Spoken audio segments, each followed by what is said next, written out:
हाँ जी, तो क्या हाल है? उम्मीद करता हूँ बहुत अच्छे। खैर, तो आज करेंगे हम बैलेंस शीट का एक एनालिसिस, एक छोटे से क्वेश्चन की मदद से देखेंगे जो दिखने में तो शायद छोटा सा है, लेकिन काफी ट्रिकी क्वेश्चन और काफी हद तक उसे आसान बनाने की कोशिश करेंगे। और मान के चलिए ये क्वेश्चन अगर आप कर लेते हैं, ये बैलेंस शीट अगर आप एनालाइज कर लेते हैं, कंपनी के केस की हम बैलेंस शीट कवर करके चलेंगे जो वर्टिकल फॉर्मेट की होने वाली है, जहां पर बैलेंस शीट में काफी सारे सब हेड वगैरह और साथ में नोट्स और अकाउंट्स भी आपका बना हुआ होगा। तो उस बैलेंस शीट को आपको ध्यान से सोच समझ के प्यार के साथ में बेहतरीन तरीके से देखना है मेरे बाबू। तो आज की इस क्लास के अंदर बैलेंस शीट का एनालाइज करना अच्छे तरीके से हम देखने वाले हैं, उसके बेसिस पे कुछ एक सवालों के जवाब भी करने वाले हैं, आपस में बात होने वाली है हमारी बढ़िया वाली। तो चलिए जी करते हैं बातों की शुरुआत। तो शुरू से मैं शुरू हो जाता हूं। तो ये एक ऐसी कंपनी जिसकी की बैलेंस शीट का डेटा आपको दिया हुआ है और साल 2023 और साल 2024, और मान के चलिए आपको मैक्सिमम जो भी बातों का जवाब देना है वो आपको देना है अपने करंट ईयर के हिसाब से। कंपनी के केस में बैलेंस शीट का डेटा आपके करंट ईयर दैट मीन साल 2024 साथ साथ पिछला साल 2023 भी दिया हुआ है। यानी पास्ट ईयर का डेटा क्यों गिवन है, जिससे कि आप अच्छे से एनालाइज कर पाओ कि भाई पहले साल के मुकाबले बैलेंस इंक्रीज हो रहा है या डिक्रीज हो रहा है। असल जिंदगी में भी यही होता है बैलेंस शीट के अंदर। ध्यान रखिएगा, जो कंपनी फॉर्म में बैलेंस शीट बनती है उसमें करंट ईयर डेटा के साथ साथ प्रीवियस ईयर डेटा भी अटैच किया जाता है, सो दैट जिससे कि किस लिए ऐसा किया जाता है, जिससे कि आप प्रीवियस ईयर के मुकाबले करंट ईयर फिगर को एनालाइज कर सको कि हाँ भाई चीजें इंक्रीज हो रही हैं तो इनके क्या मायने हैं, डिक्रीज हो रही हैं तो इनके क्या मायने हैं। तो हमेशा जो अमाउंट होती है लाइक शेयर कैपिटल की अमाउंट है या किसी भी पर्टिकुलर चीजों की अमाउंट है, तो वो आपकी 2-2 साल की गिवन है। ये जो साल 2024 है ये आपका करंट ईयर है, ये आपका करंट ईयर है जो चल रहा है, उस वक्त की बातें कर रहे हैं। साल 2023 आपका प्रीवियस ईयर है।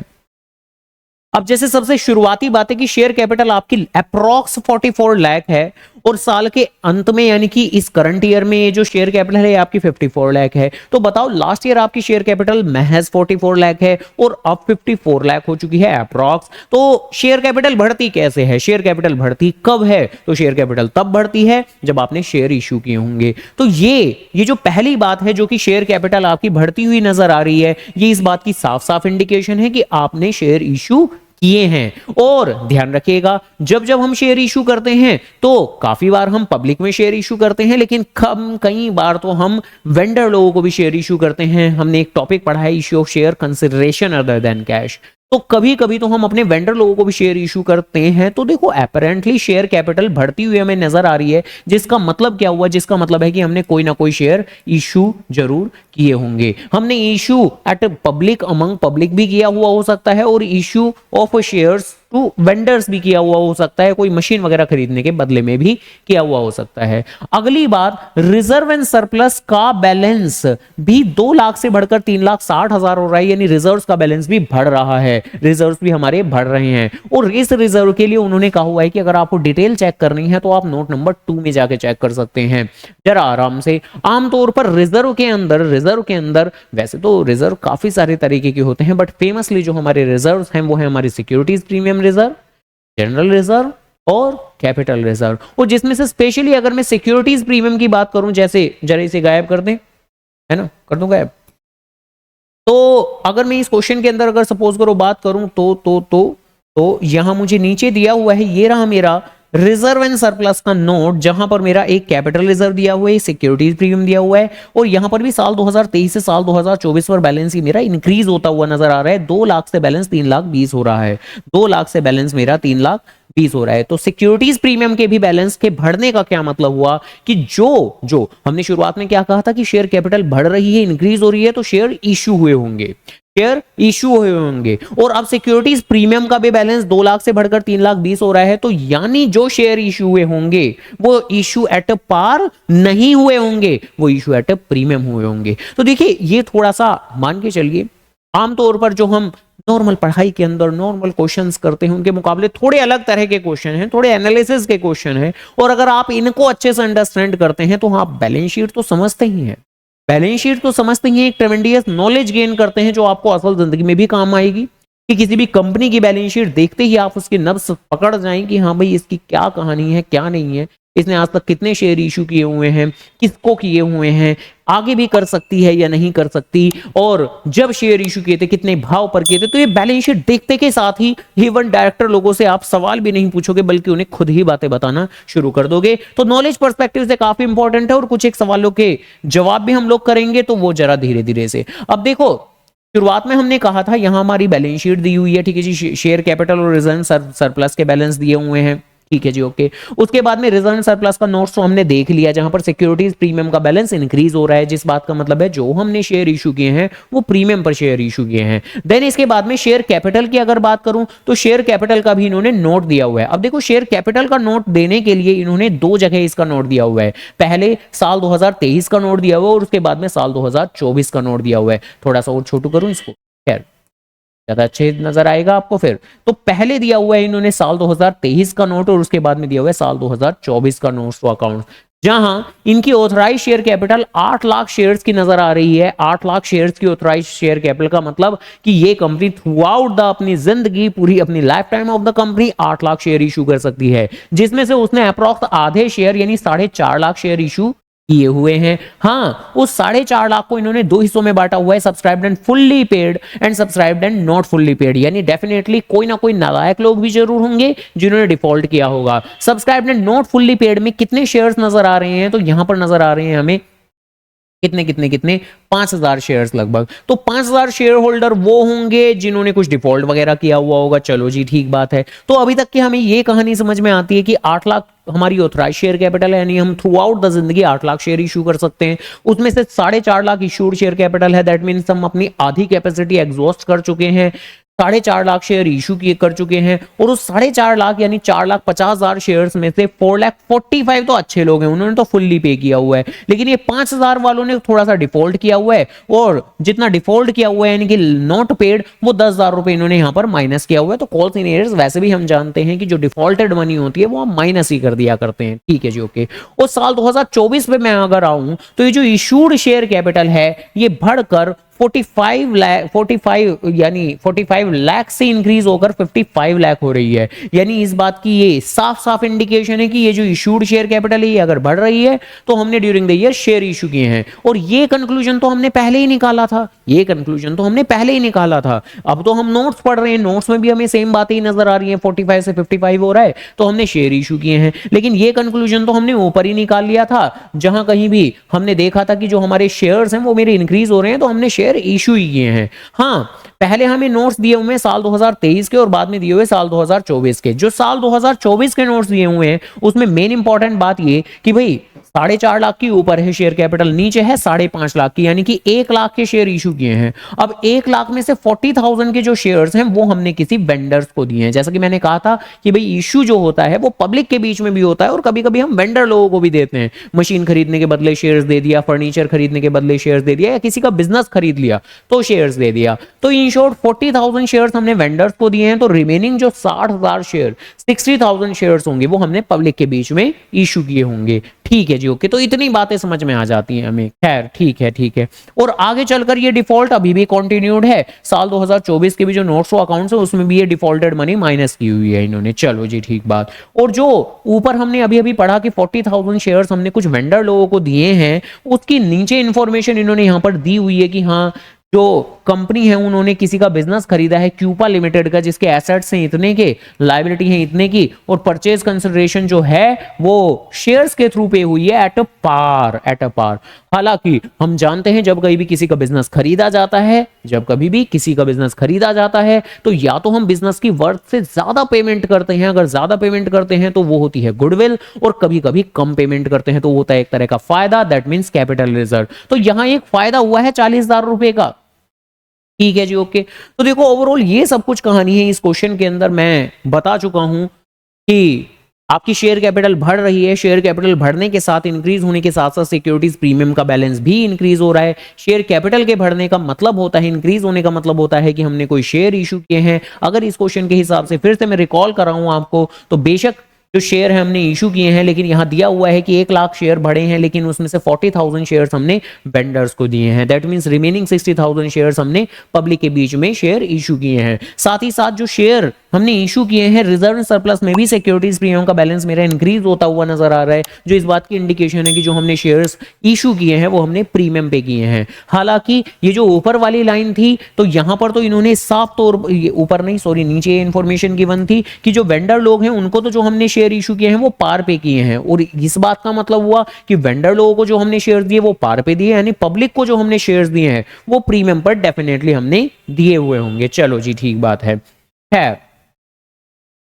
तो अब जरा वन बाय वन एक एक करके क्वेश्चन यहां पर देख लेते हैं, क्वेश्चन जरा देख लें। ठीक है जी, ये रहा हमारा क्वेश्चन। सबसे पहला क्या बोल रहे हैं तो जरा ध्यान से आराम से देख लेते हैं। खैर, कि what is the total face value of share, what is the total face value of a share issued by the company during the year 2023-24, यानी हम बैलेंस शीट को अगर सपोज करो देखेंगे, बैलेंस शीट को अगर देखेंगे तो ध्यान रखना आपसे ये कोई इशूड शेयर कैपिटल नहीं मांग रहे हैं। इन्होंने जो वर्ड यूज किया है वो वर्ड क्या यूज किया है, अगर मैं क्वेश्चन को दोबारा रिपीट कर रहा हूं तो what is the total face value of share issued by the company during, यानी कि जो मेन वर्ड है जिसके ऊपर आपको एम्फेसिस करना है वो करना है ड्यूरिंग। यानी ऐसा नहीं है कि किसी एक मोमेंट पर, यानी कि साल 2024 के एंड में आपकी इशूड शेयर कैपिटल कितनी है ये मांग रहे हैं, नहीं, ये तो मांग रहे हैं कि बेसिकली ड्यूरिंग द 2023-24, यानी ड्यूरिंग द ईयर आपने कितने के शेयर इशू किए हैं, सिर्फ ये इतनी बात मांग रहे हैं। और ये हम बात काफी आसानी से भी बता सकते हैं भाई, क्वेश्चन के अंदर दोनों साल के नोट्स भी दिए हुए हैं इन्होंने हमें, साल 2023 का नोट दिया हुआ है, साल 2024 का नोट दिया हुआ है, जिसमें हम इशूड शेयर कैपिटल साफ तौर पे देख सकते हैं कि 4.5 लाख के इशूड शेयर कैपिटल से बढ़कर ये 5.5 लाख इशूड शेयर कैपिटल हो रही है। तो कितने shares during the year issue किए हैं, 1 lakh shares during the year issue किए हैं। भाई 4.5 के इशूड शेयर कैपिटल से 5.5 के इशूड शेयर कैपिटल हो रही है, तो कितने शेयर इशू किए हैं, 1 लाख शेयर इशू किए हैं।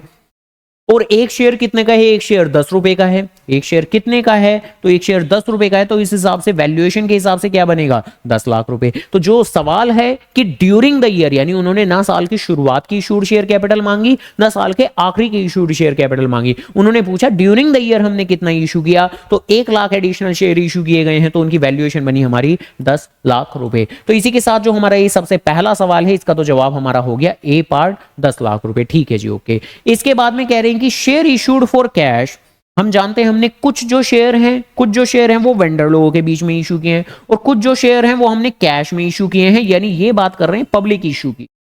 तो जो पब्लिक इशू किया है हमने वो कितने दाम पे किया है, तो लिखा हुआ है कि share issued for cash during the year were issued at, और उसके बाद में ये अलग अलग ऑप्शन दिए हुए हैं। तो जरा आराम से इस चीज को तो तरीके से आराम से देखना पड़ेगा आप लोगों को। अभी हमने ऊपर तो कंक्लूजन निकाला ही था कि भाई 4.5 लाख के बाद 5.5 लाख हो रहा है, यानी ड्यूरिंग द ईयर हमने शेयर कितने इशू किए हैं, 1 लाख। लेकिन ये बात भी आपको नहीं भूलनी चाहिए, बिल्कुल नहीं भूलनी चाहिए, ये जो यहां पर इन्होंने इंफॉर्मेशन गिवन थी क्या कि भाई 40,000 शेयर्स तो वो हैं जो आपने वेंडर लोगों को दिए हैं, यानी आपने डिफरेंस करके 1 लाख तो निकाला, यानी आपने ये तो कंक्लूड किया कि आपके जो इशूड शेयर्स हैं वो हैं 1 लाख, लेकिन 1 लाख में से जो 40,000 शेयर्स हैं वो तो आपके कहां वेंडर के पास में ही जा रहे हैं, यानी सिर्फ और सिर्फ जो 60,000 शेयर्स होंगे, 60,000 शेयर्स होंगे वही पब्लिक के टुवार्ड्स इशू किए गए होंगे।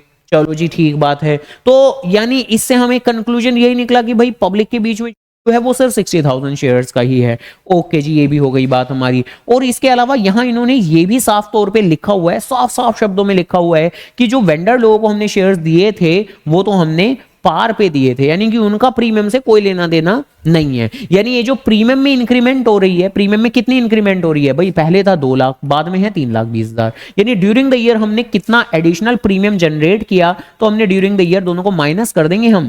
भाई 2 लाख ओपनिंग में है, क्लोजिंग में है 3,20,000, तो ड्यूरिंग द ईयर हमने जो सिक्योरिटीज प्रीमियम वो 1,20,000 का कंक्लूड किया। और कितने शेयर्स हमने अभी ऊपर कहे थे कि हमने पब्लिक के बीच में इशू किए हैं, तो 60,000 शेयर्स हमने पब्लिक के बीच में इशू किए हैं। तो एक शेयर पे प्रीमियम कितना होगा, तो एक शेयर का प्रीमियम निकालने के लिए हम लोग डिवाइड कर देंगे, तो 1,20,000 को 60,000 से डिवाइड कर देंगे हम, 60,000 से, तो अकॉर्डिंगली आपका 2 रुपए का प्रीमियम निकल के आएगा। तो 2 रुपए का प्रीमियम निकल के आएगा, एक शेयर कितने का है, 10 रुपए का, तो 10 रुपए में 2 रुपए का प्रीमियम ऐड करके आपका फाइनली 12 रुपए आंसर आने वाला है। तो ये इस तरीके से निकाला जाएगा। एक बार फिर से मैं रिपीट करता हूं, सबसे पहले जो हमने सबसे शुरुआत में यानी फर्स्ट क्वेश्चन में भी कंक्लूड किया था कि हमने कितने शेयर इशू किए हैं, तो 4.5 से 5.5 तो 1 लाख शेयर हमने इशू किए हैं। 1 लाख में से 40,000 हमने वेंडर को दिए हैं, ये भी क्वेश्चन में बताया हुआ है। दैट मीन जो 60,000 के शेयर हैं वो पब्लिक के बीच में इशू किए गए हैं। उसके बाद क्वेश्चन ने खुद बताया है कि जो वेंडर लोगों को हमने शेयर दिए हैं वो तो पार पे दिए हैं, दैट मीन इनका प्रीमियम से कोई लेना देना नहीं।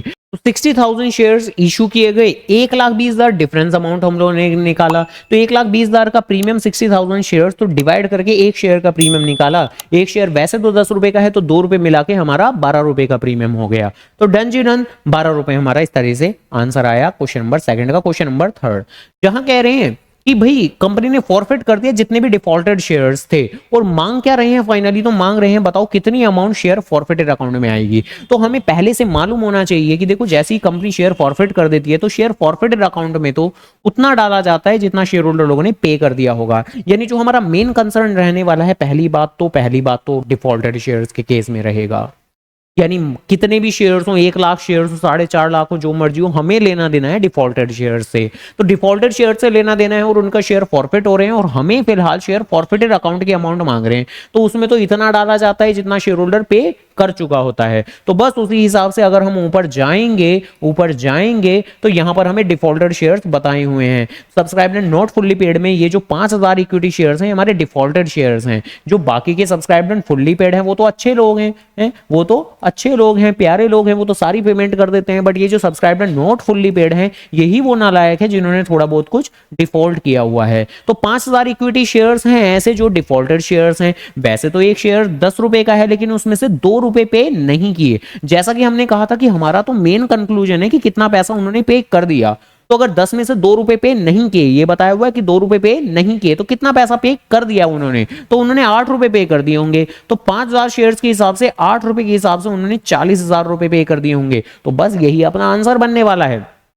तो 5,000 शेयर्स डिफॉल्टेड शेयर्स हैं, 10 का शेयर है, 2 रुपए पे नहीं किए, 8 रुपए पे कर दिए, तो अकॉर्डिंगली 40,000 आपका आंसर हो जाएगा। तो ये जो क्वेश्चन नंबर थर्ड है जिसमें शेयर फॉरफीचर की बातें बोल रहे हैं, तो ए पार्ट हो जाएगा आपका 40,000 आंसर। इसके अलावा क्वेश्चन नंबर 4 क्या बोल रहे हैं कि what will be the number of issued shares, what will be the number of issued shares as on 1 April 2024 after forfeiture of shares. अब देखो अगर क्वेश्चन की कहानी अब कुछ हद तक अगर याद भी हो गई हो, तो साल 2023 में आपके इशूड शेयर्स थे कितने, 4.5 लाख। साल 2024 में हो गए थे ये 5.5 लाख। हाँ, उसमें से हमने जैसे ही 5,000 शेयर्स फॉरफिट किए, तो वैसे देखा जाए तो शेयर्स कितने बच गए होंगे, 545। भाई हमने 5,000 शेयर्स फॉरफिट कर दिए, लेकिन यहां पर दिक्कत की बात यही है कि अगर आप ये 545 ए पार्ट आंसर लगाते हैं कि भाई साल 2024 के बाद, तो साल 2024 के बाद तो जो कि हैं कुल मिला के हो ही गया होगा, यानी 5,000 शेयर्स फॉरफिट हो ही गए होंगे, तो 5,000 माइनस करके 545 आंसर होगा। तो ध्यान रखिएगा आपका जवाब गलत हो जाएगा। क्यों? क्योंकि ये फिलहाल के लिए यहां पर आपसे मांग रहे हैं क्या, इशूड शेयर्स मांग रहे हैं।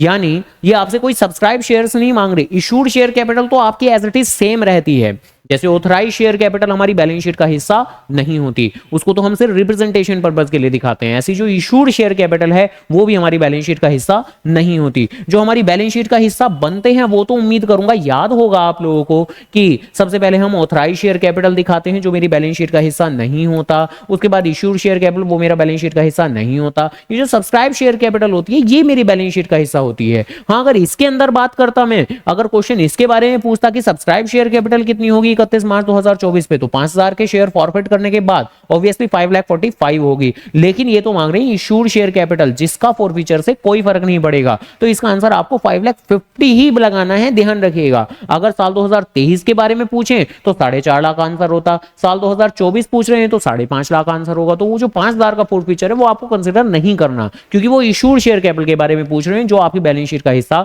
नहीं होता है, ध्यान रखिएगा। खैर चलो जी, इसके अलावा क्वेश्चन नंबर 5 एंड देन उसके बाद में आखिरी क्वेश्चन नंबर 6। तो क्वेश्चन नंबर 5 क्या बोल रहे हैं, तो बोल रहे हैं कि 2,000 शेयर्स जो हमने फॉरफिट किए थे उनको फाइनली रीइश्यू करने की बातें कर रहे हैं, और what will be the amount of securities premium and capital reserve on 1 April 2024। तो भाई जैसे ही हम रीइश्यू कर देंगे, अब रीइश्यू साफ तौर पर हम देख सकते हैं कि भाई 14 पर कर रहे हैं, तो 10 रुपए का शेयर है, तो 14 पर कर रहे हैं, 10 रुपए का शेयर है, 10 रुपीज का शेयर है, 14 पर कर रहे हैं, तो 4 रुपए का फायदा हो रहा है, 4 रुपए का प्रीमियम मेरा क्रिएट हो जाएगा। तो कितने का प्रीमियम क्रिएट हो जाएगा? 2000 शेयर्स के हिसाब से 4 रुपए के हिसाब से, 10 रुपए का शेयर है, 14 पर इशू कर रहे हैं, तो फायदा कितना हुआ? क्योंकि सिक्योरिटीज प्रीमियम में तो हम फायदा कंसिडर करते हैं सिर्फ और सिर्फ, तो फायदा कितना हुआ? ऑब्वियसली 4 रुपए का, तो 8000 रुपए का सिक्योरिटीज प्रीमियम होगा। अब बहुत से बच्चे सोचेंगे हैं 8000 का सिक्योरिटीज प्रीमियम, यहां तो ऑप्शन में ही नहीं है 8000 रुपए। तो देखो वो मांग रहे हैं what will be the amount of securities premium as on 1 April 2024,